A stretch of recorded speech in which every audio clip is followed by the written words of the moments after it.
Hello and welcome to the show. This week's FailRace versus the community, we would go racing with cycle production. So 3 different races in 3 different cars, but all of the vehicles completely stock, completely identical. Race number 1, and we would take the new Honda Civic for a run around Mugello. In fact, this was the first time I had driven the new Civic. An interesting driving car. An interesting driving front-wheel drive car. The back end is slightly unusual things, but overall, yeah, a pretty nice vehicle to drive. I mean, this is the sort of racing where you tend to get some of the closest action. Everybody in identical cars, especially in these sort of hot hatches, as you can imagine. On the opening lap, plenty of cars trying to go 2 wide and 3 wide in some places. The car we're following, the pretend Subaru, trying to sneak up the inside, kind of ended up running out of space a little bit, which is something that can very easily happen here at Mugello. It's not the easiest track in the world to find ways past. One of the Civics, I think they tried to fit 3 wide in one particular area, did not go so well. Most of us managing to avoid all of that. There's another car off in the weeds, kicking up the dust. Yeah, it's not the easiest of circuits ever to overtake around here, and as you can imagine on the opening lap there was plenty of 2 and 3 wide in unusual places. I was continuing my terrible luck of grid spots, starting from the very back and trying to, well, work my way forward as best as I could in towards the first corner. We were almost looking 3 wide. Little groups of cars. I managed to kind of duck back underneath the camouflage car, and in fact the camo car would end up losing 2 positions all in one go while trying to defend, although in my approach through the first corner, the black and white car had gone for a very wide entrance but went for a much better exit. He was up alongside my Civic, but of course in identical cars, well, you have the same levels of grip, you have the same straight line speed, the same acceleration, and trying to hold it around the outside of multiple corners in the end, it was proving difficult for that black and white car, and he couldn't quite get the move done there. The lead pair would start to pull away. This would become the group fighting for third.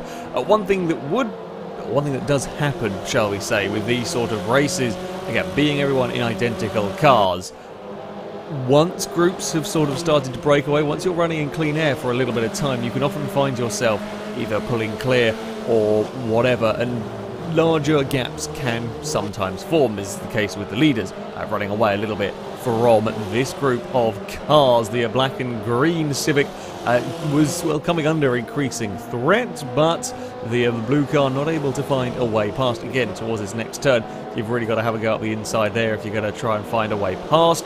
The pretend Subaru not quite able to do too much for all that. Gets a good exit, but then you go up towards this fast chicane. Doesn't quite get the overlap, can't quite shove his nose up the inside, has to settle. I will keep hold of that position for now. I was continuing to frustrate the black and white car. They just could not find a way past my Civic. Every corner they'd get to the inside for one bit, I'd be on the inside for the next bit, and they just couldn't make a pass around the outside stick. A number of occasions, I think almost every lap of the race, they were trying around the outside, coming down here. They're getting a good run on the outside down here. I mean, this time they are quite a long way alongside, but they just couldn't make the pass stick on that outside line. I could get a better exit and could, yeah, just continue to every corner after corner place my car in such a way to make it very difficult to get an overtake completed. And this wasn't really helping either of us. I, defending very heavily, was not helping my lap time, certainly not helping their lap time as we head into the final corner. Again, I was trying to be very careful and make sure I didn't leave any gaps. However, the problem with doing that is that, well, if they can get a good run, you've compromised yourself quite a lot, and this time I was in a little bit of bother. I give them as much of a squeeze as I can towards the inside, but they are very much there, and there is little that I can do about that one. I had kind of one last tool that I could try on the defensive as they fire their way up the inside. They don't quite park it on the apex. I will go for that nice cutback, and we're back doing the same thing we've done lap after lap with the black and white car stuck on my outside. At the front, for the first few laps of the race, the 2 cars had stayed, well, together, but never really much of an opportunity for the Halford's car to try and find a way past, but as the race came in towards the latter stages, the Black Civic was looking more and more for a way past, and with the white Castrol car a little bit wide, it was just a smidge wide on the way kind of down the hill, slow through the next corner. That gives the Halford's car just the smallest opportunity. This is not a particularly usual overtaking spot here at Mugello. It's a good pass though. There was a gap, there was a Civic-sized gap that Halford's car went for, and yeah, got the vehicle alongside at a very quick place. It's a small braking zone going into there. It's a little wide through the next corner, but that Castrol car is not quite close enough. Again, it's not going to be in the right position, and the Halford's car will defend towards the next turn. I was still doing the same thing. I was still causing the poor black and white car issues. Now, by this stage of the race, there was a lot of cars just circling on their own that kind of found themselves a bit of clean air, and yet not a huge amount was going on in other places in the field. It was actually, this was coming on to the very final lap in this battle for 6th place, and finally, after a huge number of attempts, the black and white car was able to hold it around the outside of turn 1. It puts you on the inside for turn 2. I was really hoping I could have stuck my car at the inside for turn 3. I just was a little bit too compromised in my lines and a little bit too slow off of the corner. I fought valiantly. I did every single bit of defensive driving techniques and so on that I could muster. In the end, it's a great pass. Great pass around the outside. And I continued to sort of sniff to see if I could get a way back into it. I couldn't quite make anything stick around there. I'd certainly held up the opposition for quite some time. Just needed a lap longer. Just needed a lap longer, really. At the front, and it was the Halford's car that would go on to take a victory. As I said, this, despite being a hot hatch race and everyone in identical hot hatches, it did get a little bit spread out. It got a little bit spread out in the latter stages. It is the way that it can go. There were a couple of lag outs and so on along the way. Just, yeah, sometimes it can happen with racing. The Subaru livery car would make up to 3rd with a mistake on the final lap for a wooden car. Muri taking victory. Ninetales in 2nd place, with Impega getting a 3rd on the final lap.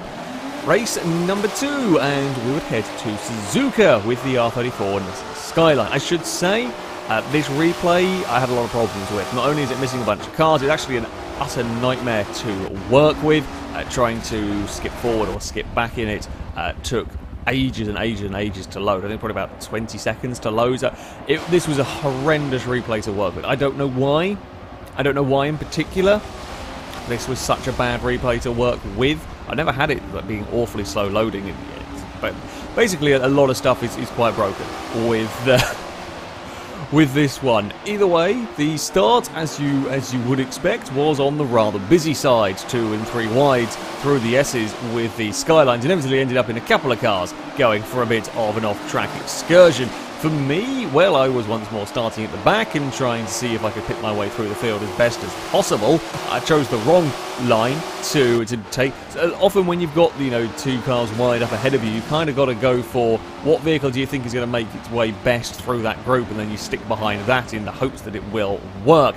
Unfortunately for me, I got the tiniest of tags from a car trying to get back underneath. Although a bunch of other cars would fall off even further wide at that point. I would just lose a little bit of gap to the vehicles ahead going up towards the hairpin. I spotted a car going up the inside, and then I braked myself a little bit on my own. I was sort of aware there was going to be a car there to give them space, and then carry too much speed like a moron. I can still manage to get a decent enough exit down this next straight, but yeah, it was a busy start. It wasn't the worst start. I made places. I moved forward at least. At the front, well, this was the very battle for the lead coming up towards 130R. Around the outside is a little bit of a sketchy manoeuvre. The pink and blue car deciding better of it. It's a great cutback. The yellow car on that tighter line just carries a little bit too much speed on the way in, ends up wide on, well, kind of on the AstroTurf through 130R. It's a good cutback, and we'll get to the lead as we head towards the chicane. Then there were, and I should say, at the front of the field, one of the cars was completely invisible. One of the cars that ended up in second was completely invisible. So, yeah, it's a little bit difficult with trying to work with everything up, quite what everything was going on at the front. For me, well, I continued fighting. Again, while it wouldn't be long before the pack in this one would spread out quite considerably, I was again very busy heading down towards the first corner, had a look up the inside. In the end, my opponent stuck a wheel on that AstroTurf on the outside of the corner. Not a place you want to be putting your vehicle. You will end up losing that all-important grip. I mean, it didn't go sort of flying off into the runoff area, but it's just enough. It's just enough. You run that wheel over the AstroTurf to lose speed, not be able to carry enough momentum around that particular corner. Second, third, fourth, fifth, we're all running pretty close together at this stage. They head up towards the hairpin. Quite a few cars, I think it might have even been me off in the background, coming under the bridge. I didn't drive the best I've ever driven in this one. I'm going to be honest.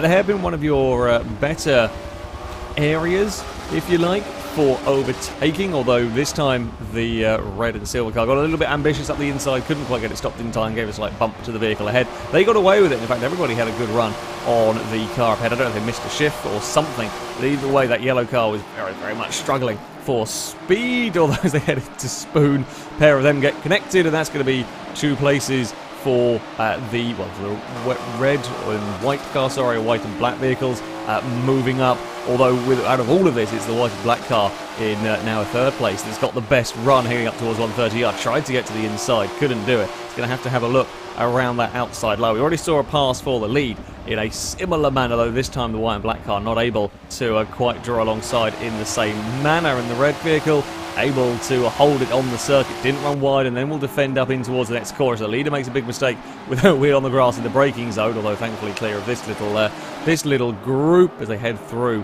that chicane. No spaces for any overtaking there, and then these guys would then run free of the group behind. Yeah, for me, I was still stuck in all of the chaos, looking for ways up the order. Around the outside, here is not your usual overtaking spot, but I had got a good run. I thought I'd give it a try. Couldn't quite do it, and unfortunately, in trying, left the door open, although could get a good run through the next corner. The yellow car had a little bit of trouble out wide on the sand. As I said, quite a lot of cars making that mistake. Skylines, drove very nicely. I actually really liked the way these cars drove around here. But it was also very tempting to try and push the car a little bit too much. We saw a lot of that very, very same mistake, either at that corner or some of the other corners around here, where you think they've got just that little bit more grip than they actually do. Either way, the yellow car got away with only losing 1 place in all of that, fending off the blue vehicle. In the later stages, again, this is what we saw. This is what we saw kind of throughout the field. His cars would pull away from one another, not helped also by my replay being nigh on impossible to work with, trying to find stuff in the latter stages. It was a good pass for the purple car going side by side through the S's. Again, these are pretty quick corners, and in these Skylines that they handle very well, there's not very much in terms of braking that you got to do through all of those turns. Yeah, getting alongside, getting those passes completed is not so easy. At the front, as I said, the car that would end up in 2nd place, we do not see on any of the replays, and there are a bunch of other vehicles as well that are missing.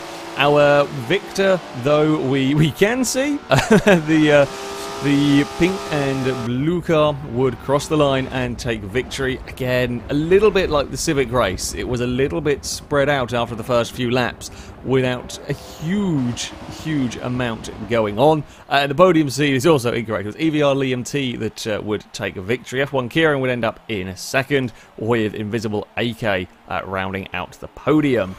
Race number 3, and I thought we'd go with something a little bit different. We were going to go racing with a Formula E car. Now, we were using the same one as the Andretti Formula E car, so everyone got the same vehicle underneath them. This one is one of the 3-speed Formula E cars. Bit of a strange thing to drive, and quite a busy first corner here at Catalonia. I'm pretty sure I saw them 4 wide trying to fit Formula E cars. As you can imagine, not the easiest. They're better to drive than they have been on previous Forza games. However, there's always something to watch out for with these cars. They are very grippy. The brakes are very good, and you can actually carry an alarming amount of speed through some corners. However, the rear end is very far from being stuck. The rear end will just randomly let go at times, catching you completely unawares.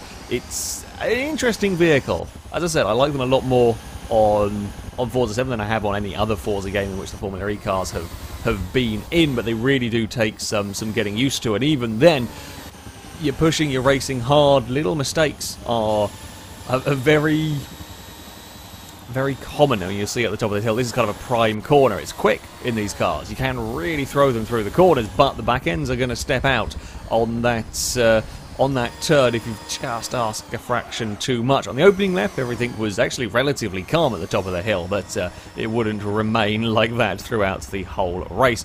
Again, I had a lot of the pack to try and work my way up. You see down towards the first corner, the black car we're following here with a big oversteering moment. That would give me the opportunity to squeeze my car up alongside and past. Again, turn 3, another place where we saw a lot of these big oversteer moments in the car. We've got the camera on at this particular stage is, well, seeing the effects. One mistake into that first corner has let me pass. He's then compromised through the next corners, which has then let the pink car pass. And now as he's battling with the pink car, trying to kind of get back in to the fight there, has to go up the inside, but it's a very, very small gap. The purple and white car, yeah, that's going to try and get the run on the outside, although you will have to go the long way down towards this next corner, although you can make it stick. You can get a good run on the exit for the drag race up the hill, and sure enough, the purple and white car has got through. This is all just from the car that we're on board with, just because they had one dodgy corner. They've ended up being stuck in battles and falling back through this group, and now another purple car is having a look up the inside in towards the hairpin, and we'll get that pass just about completed as well. Yeah, these vehicles, they're not the most dangerous, not the most difficult vehicles to drive, but if things start going wrong, they kind of snowball, and yeah, you can get in a fair bit of trouble. Now, again, much like our previous two races, for some reason this week of cycle production, we've just had a lot of front-running cars would kind of get little bits of gaps, not really pull away from one another, but just not really be able to fight. It was all about the midfield battle, the massive pack of cars that would be going on, that I was now joining in, trying to work my way up through the field. The Hot Wheels car was trying to make a move on the McLaren-styled vehicle. Couldn't quite make that one stick. I thought I'd done a great move around the outside of one of them. Thought I could have snuck my way up the inside of the next. I actually had never intended to try and get the McLaren car, but just couldn't quite get my vehicle stopped in time. There's a little bit of a tag. You see some big oversteer moments going from cars. Cost me in the end, cost me far more than anybody else in this particular group, as I ended up losing a position, dropping further back. As we come over the crest, you can see as more as we pushed the cars more and more, as we kind of were figuring out the limits of grip, there were more and more sideways coming up and over that crest, although at this particular time not a huge amount of stuff that the Hot Wheels car could do. I was trying to fend off a pink car that had to go up the inside of the hairpin, but with a better line for me on the exit, I was able to keep hold of that. This was the front of the field. This was the car we're following here, the Red Bull car. We sat in third. You can just about see second up ahead. The leader a little bit further away. Like lap time wise, these vehicles were very, very close. Third and fourth, very, very close in lap times. First and second, very close in lap times. But after they'd initially been separated, through the opening lap, some of it had a bit cleaner air and so on, they'd just ended up drifting apart and then got stuck. And no one was able to really do too much about closing in or making passes work. Yet this little group of cars, we were having some interesting fun times. We were having some interesting fun times. There was a pink car up ahead that had a big sideways moment over the crest that had dropped it back into the middle of this now rather large group of open wheel cars. Unfortunately for me, I couldn't quite get the move worked at the hairpin. I thought I was going to be able to get a good run on the exit.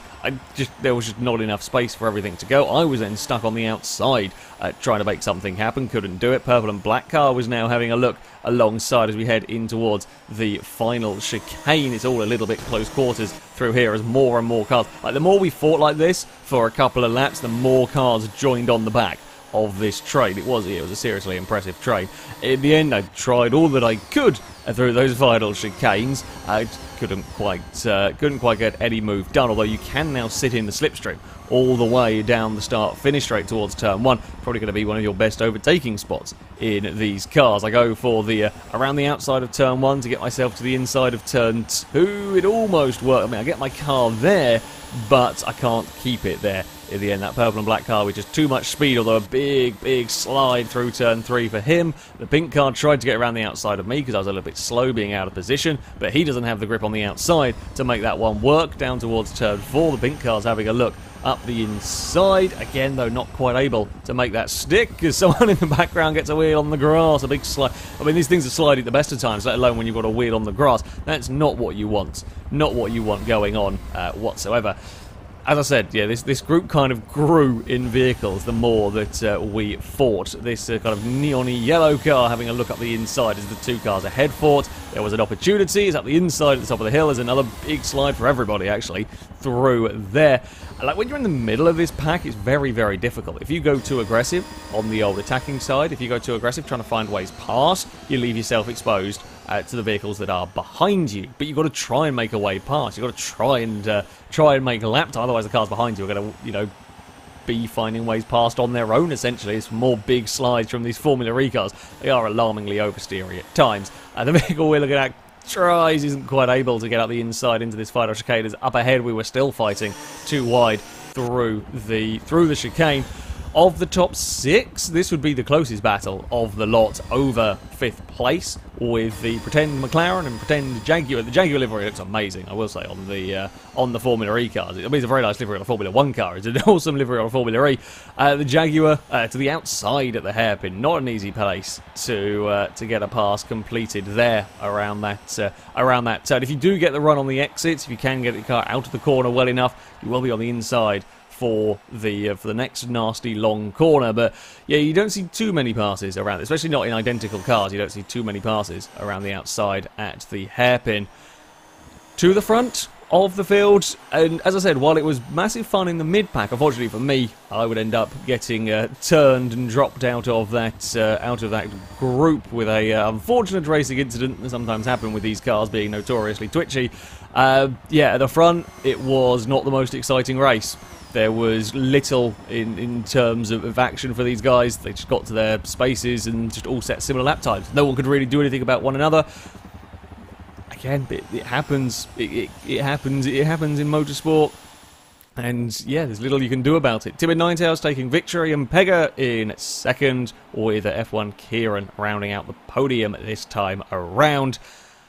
Normally, I say normally, like Cycle Production, for me, these races were great fun. I was stuck in basically all of the huge midfield battles. Some of them I came out better on, some of them I came out worse on. In general, I had a lot of fun.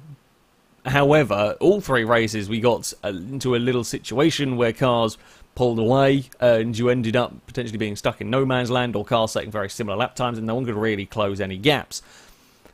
It's something that you see in whatever form of motorsport, whatever class of car even we race. You can end up having this. It just so happens we were, I say, unlucky. It just happened with this particular selection of vehicles. Yeah, I had some good racing, but out other places there was a little bit more kind of just driving around in no man's land. That, though, is going to be it for this week's Versus the Community. The next one is going to be held on Thursday, the 21st of June. We're going to go racing with B-Class 5-cylinder cars. There aren't a huge amount of them in Forza, which is perhaps a little bit of a shame, but yeah, should still make for some rather interesting racing. If you want to take part in that, then you can sign up via our forums. There will be a link in the description of this video. Find the FailRace versus the Community section, and you can sign up in there. That's going to be it from me, though. Thank you very much for watching, and until next time, a goodbye.